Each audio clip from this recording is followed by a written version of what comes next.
이것은 스승의 목소리이다. 외침과 어루만짐이다.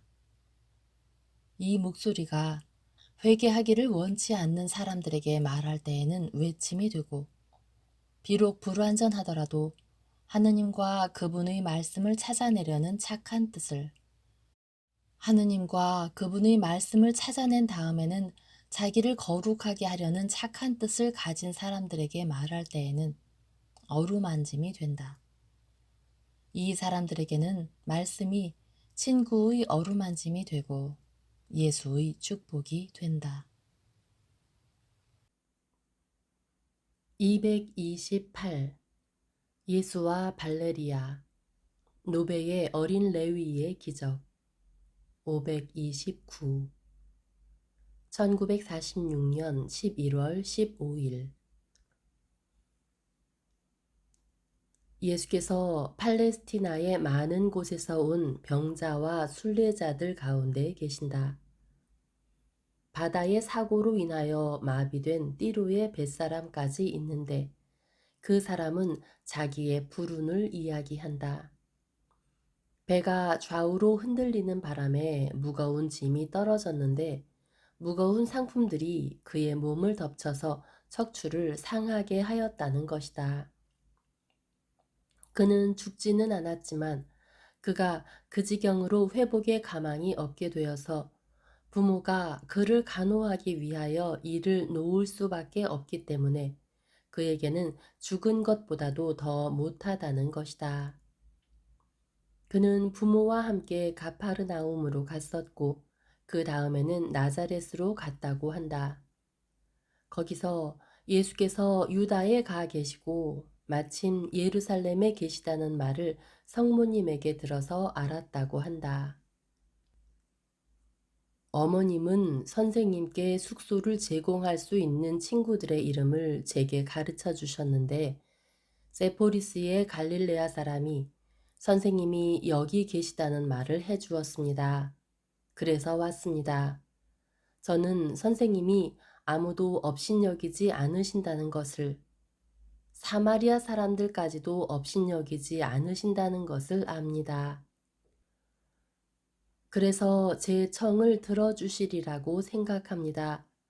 저는 많은 믿음을 가지고 있습니다.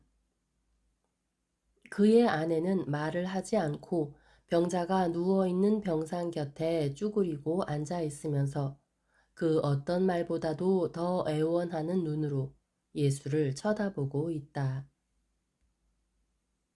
어디를 다쳤소?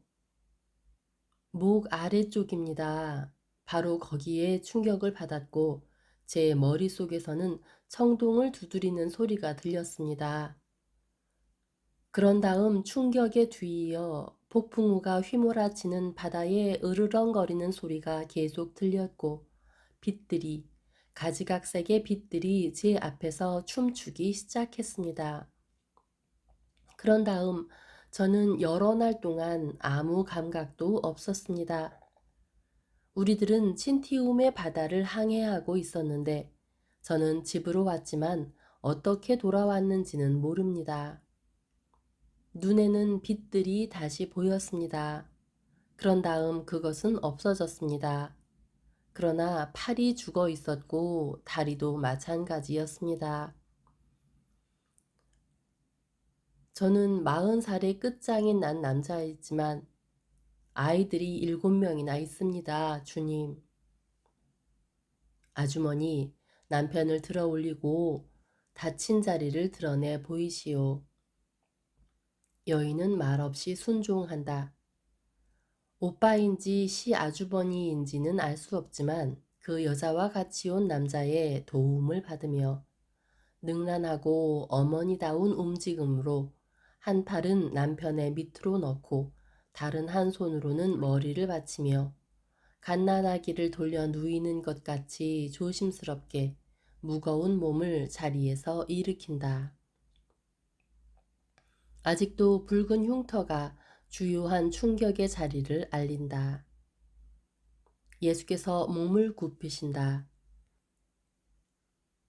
예수께서 몸을 굽히신다. 모든 사람이 보려고 목을 느린다. 예수께서는 손가락 끝으로 흉터를 누르시면서 말씀하신다. 나는 원한다. 그 남자는 자기의 몸에 전류가 흐르는 듯이 몸을 흔들면서 소리를 지른다. 아, 뜨거, 뜨거, 뜨거! 예수께서는 손가락을 상처 입은 척추에서 떼시고 말씀하신다. 일어나시오. 그 남자는 즉시 말을 듣는다. 여러 달째 꼼짝 못하던 팔로 병상을 짚고 그를 부축하고 있는 사람들에게서 빠져나오려고 몸을 흔들고 들것 아래로 발을 내리고 일어서고 하는 것이 내가 기적의 과정을 설명하기 위하여 쓴 시간보다도 훨씬 더 짧은 시간에 이루어졌다.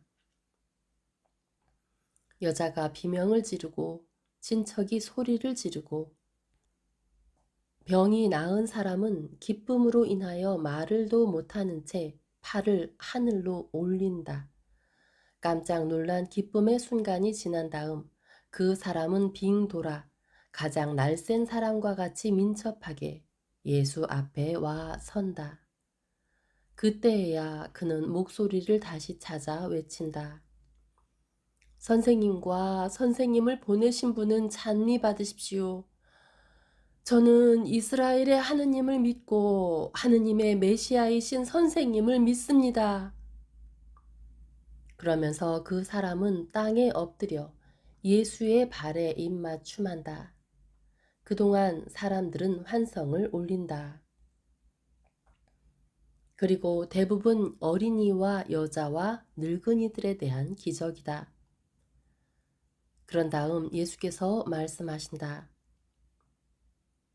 여러분은 부러졌던 뼈가 다시 단단해지고 죽었던 팔다리가 다시 살아나는 것을 보셨습니다. 이것은 믿음을 가진 사람들에게는 믿음을 튼튼하게 하고 믿음이 없는 사람들에게는 믿음을 일으키기 위하여 주님이 여러분에게 주신 것입니다. 그리고 기적은 내 치유의 능력에 대한 믿음에 끌려 건강을 찾아 이곳에 온 모든 곳의 사람들에게 베풀어졌습니다. 여기에는 유다인들과 갈릴레아 사람들, 레바논 사람들과 시로 페니키아 사람들, 멀리 떨어진 바타네아와 해안 지방의 주민들도 있습니다. 그리고 이분들은 모두 계절이 나쁘고 길이 먼 것은 걱정하지 않고 왔고 부모는 일이 중단되고 장사를 그만두어야 하는 것을 원망하지 않고 불평하지 않고 이들을 데리고 왔습니다. 그것은 어떤 희생도 그들이 얻으려고 하는 것과 비교하면 아무것도 아니기 때문이었습니다. 그리고 건강과 위안을 원하고 바라기 위하여 사람의 이기주의와 망설임이 사라진 것과 같이 마찬가지로 자기들이 모두 형제이고 삶과 고통에 있어서는 모두가 동등하다고 생각하는 것을 막는 일종의 벽을 만드는 정치적이거나 종교적인 사상도 사라졌습니다. 그리고 나는 벌써 믿음이 되는 바람으로 일치할 줄을 안 모든 이에게 건강과 위안을 주었습니다. 그렇게 하는 것이 올바른 일이었기 때문입니다. 나는 모든 양의 목자입니다. 그래서 내 양떼에 들어오기를 원하는 모든 양을 받아들여야 합니다. 나는 건강한 양들과 병든 양들, 약한 양들과 튼튼한 양들, 벌써 하느님의 양떼 안에 있었기 때문에 나를 아는 양들과 지금까지 나를 알지 못하고 참 하느님조차도 알지 못하던 양들을 구별하지 않습니다. 그것은 내가 온 인류의 목자여서 양들에 있으면서 내게로 향해 오는 모든 장소에서 내 양들을 받아들이기 때문입니다. 그들을 사랑하지 않고 그들을 부정하다고 말하면서 물리친 목자들에게 매를 맞은 야위고 더럽고 천해지고 무식한 양들입니까? 깨끗해질 수 없는 부정은 없습니다. 그리고 깨끗해지기를 원하고 깨끗해지기 위하여 도움을 청하는데 부정하다는 핑계로 배척받을 수 있는 부정도 없습니다. 착한 소원은 하느님께서 일으켜 주시는 것입니다. 하느님께서 그런 소원들을 일으키시는 것은 그 소원들이 실현되기를 원하신다는 표입니다. 같은 하느님의 성령께서 이루 말할 수 없는 기도로 사랑의 부탁에 따라서 모든 사람을 흡수하기를 청하십니다. 하느님의 성령께서는 퍼지고 부유하게 되기를 원하시기 때문입니다. 당신의 무한한 사랑을 만족시킬까 말까한 무수한 사람들을 사랑하는 것으로 퍼지고 당신의 달콤한 향기로 당신에게로 끌려오는 무수한 사람들의 사랑으로 부유해지기를 원하시는 것입니다. 그러므로 거룩한 양떼 안으로 들어오기를 원하는 사람을 업신여기고 물리치는 일은 아무에게도 용납되지 않습니다.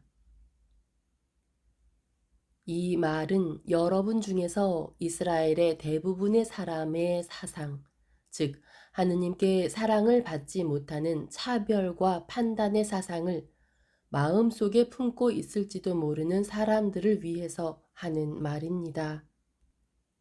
이 사상은 모든 민족을 당신께서 보내신 메시아의 이름을 가진 오직 하나의 민족을 만들고자 하시는 하느님의 의도에 반대되는 것입니다. 그러나 지금 나는 밖에서 온 모든 양들, 즉 지금까지는 야생양으로 있었지만 오직 한 사람인 목자의 오직 하나뿐인 양떼에 들어오기를 원하는 양들에게도 말합니다. 그런데 내 말은 이렇습니다. 아무것도 그들을 낙담시켜서는 안 되고 아무것도 그들을 비천하게 해서는 안 된다는 것입니다. 정신이 새 씨앗을 받고 새 옷을 입을 수 있기 위하여 어떤 잡초에서도 해방되어 다시 새로워지도록 허락하기 위하여 버리고 배척할 수 없을 이교도 없고 우상숭배도 없으며 내가 가르치는 것과 다른 생활도 없습니다. 그리고 이것이야말로 팔다리의 건강보다도 한층 더 민족들을 내게로 이끌어 와야 할 것입니다. 이와 같이 그리고 이것은 팔레스티나의 히브리인들에게나 디아스포라의 히브리인들과 개종자들에게나 이방인들에게나 모두 소용되는 말입니다만 이와 같이 여러분의 병든 육체에서 병이학이라는 멍에가 벗어지게 하려고 내게 올 줄 아는 것과 같이 여러분의 정신에서 죄나 이교의 멍에가 벗겨지도록 하기 위하여 내게로 올 줄을 아시오. 여러분은 모두 제일 먼저 여러분의 정신이 그것을 지배하는 악한 힘의 노예가 되게 하는 것에서 해방되기를 내게 청하고 힘을 다해 원해야 할 것입니다. 여러분은 우선 이 해방을 원하고 여러분 안에 하느님의 나라가 이르는 것을 첫째 기적으로 원해야 할 것입니다. 하느님의 나라가 여러분 안에 오기만 하면 다른 것은 무엇이든지 여러분에게 주어질 것이고 또 그 선물이 저 세상에서 벌처럼 괴롭게 느껴지지 않도록 주어질 것입니다.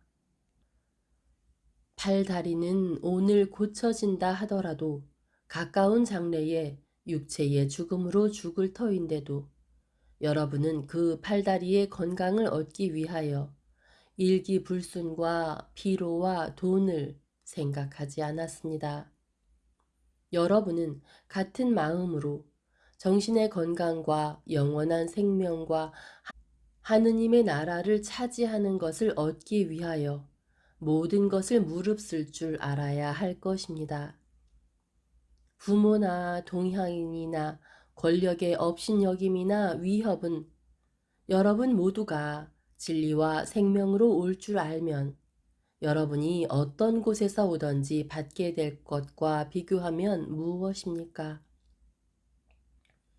해가 지면 끝날 즐거움에 하루를 남아있기 위해서 행복한 생활이 그를 기다리고 있다는 것을 아는 곳으로 가기를 망설일 사람이 누구이겠습니까? 그렇지만 그렇게 하는 사람이 많습니다. 세상에 재미없고 무익한 기쁨을 잠깐 동안 실컷 누리기 위하여 그들은 참된 음식과 참된 기쁨을, 그것도 적의 증오로 인하여 빼앗기게 될 염려가 없이 영원히 가질 곳으로 달려가기를 피하는 것입니다. 하느님의 나라에는 증오도 없고 전쟁도 없고 불의도 없습니다. 그곳으로 들어갈 줄 아는 사람은 고통과 불안과 굴욕을 겪지 않고 내 아버지에게서 나오는 기쁜 평화를 차지합니다. 여러분을 돌려보내겠습니다. 가시오. 여러분의 마을로 돌아가시오. 이제는 내 제자들이 많아졌고 팔레스티나의 모든 지방에 퍼져 있습니다. 내 가르침을 알고 싶고 많은 사람의 영원한 생명이 거기 달리게 될 결정의 날을 위하여 준비되어 있기를 원하면 그들의 말을 들으시오. 내 평화가 여러분과 같이 가도록 내 평화를 여러분께 줍니다.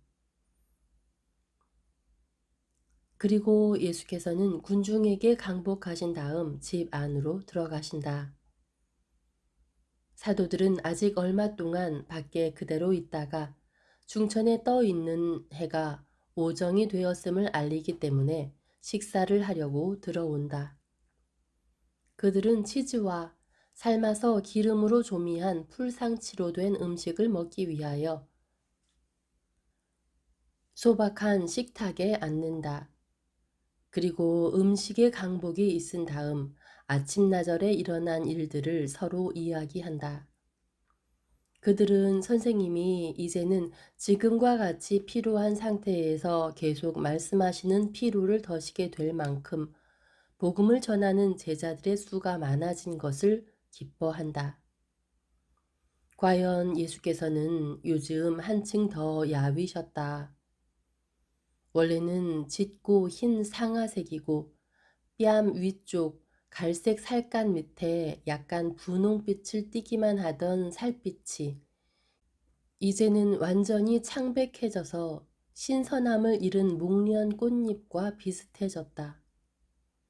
밀라노에 오래 살아서 찬란한 대성당 건축에 쓰인 깐돌리아의 대리석의 섬세한 빛깔을 아는 나에게는 지상에서 살아오신 생애의 이 고통스러운 마지막 몇 달 동안의 주님의 얼굴은 정말 하얗지도 않고 분홍도 아니고 노랑도 아니고 이 세 가지 빛깔의 가장 미묘한 뉘앙스로 상기시켜주는 대리석 빛깔처럼 보인다.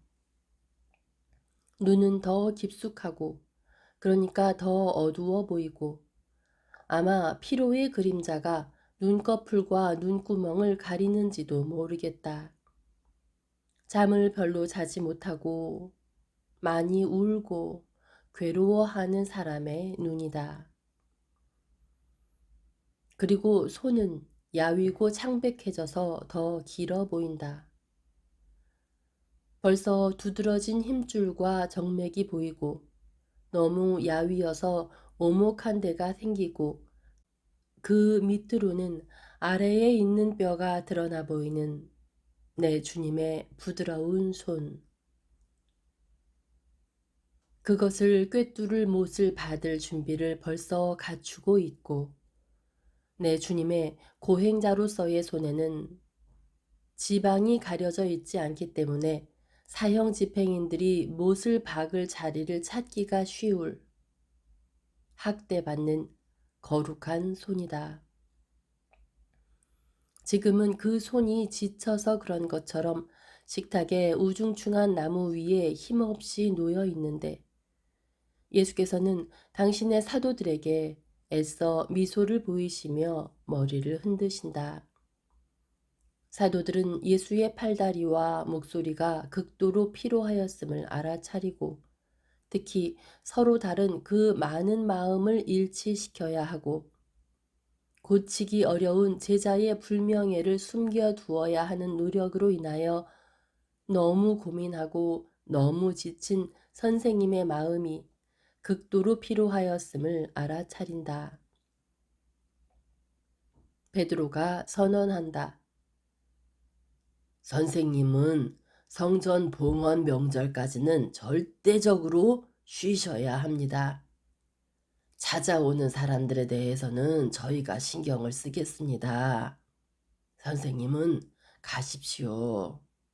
그렇고 말고요. 도마의 집으로 가세요.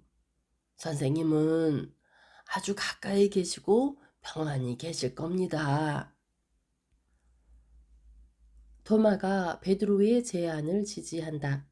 그러나 예수께서는 고개를 저으신다.